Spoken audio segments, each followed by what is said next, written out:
श्रीमन्नारायणाय नमः। गोविंदाय नमो नमः। परब्रह्माय नमः। श्रीमद्भगवद गीता चतुर्थ अध्याय 29वां श्लोक।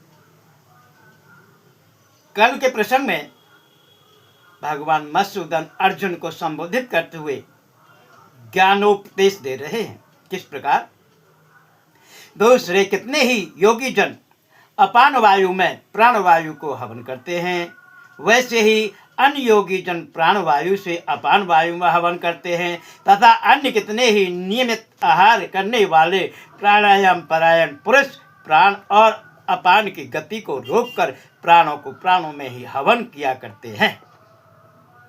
ये सभी साधक यज्ञों द्वारा पापों को नाश कर देने वाले और यज्ञों को जानने वाले हैं। कल के प्रसंग में ये था और आज आपके सम्मुख प्रस्तुत है यज्ञ शिष्टात्मता ब्रह्म सनातनम नायम लोकोस्तयव्यक्य कुर्वन्योत्तकुरस्तमहं।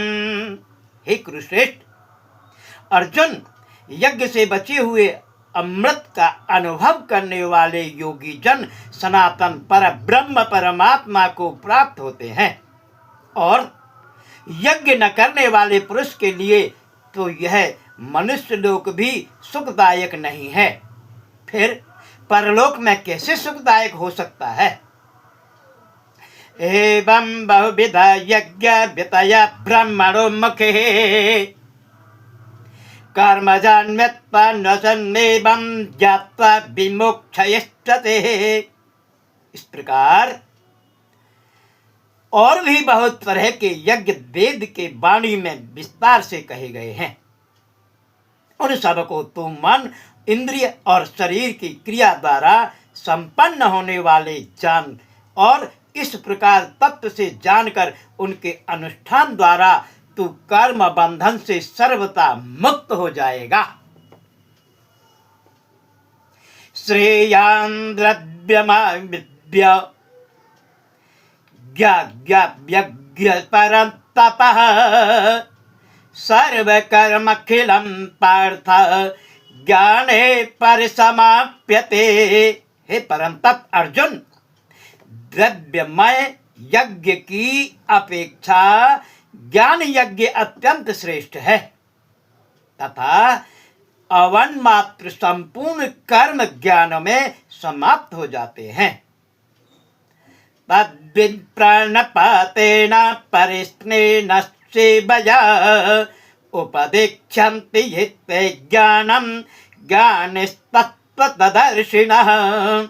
उस ज्ञान को तो तत्वदर्शी ज्ञानियों के पास जाकर समझ, उनको भली भांति दंडवत प्रणाम करने से, उनकी सेवा करने से और कपट छोड़कर सरलता पूर्वक प्रश्न करने से वे परमात्म तत्व को भली भांति जानने वाले ज्ञानी महात्मा तुझे उस तत्व का उपदेश करेंगे।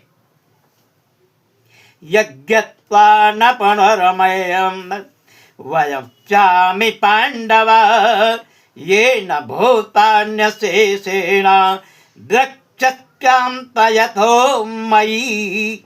जिसको जानकर फिर तो इस प्रकार मोह को नहीं प्राप्त हो पाता तथा हे अर्जुन, जिस ज्ञान के द्वारा तू संपूर्ण भूतों को निश्चेष भाव से पहले अपने में और पीछे मुझ सच्चिदानंद परमात्मा में देखेगा। इति श्री।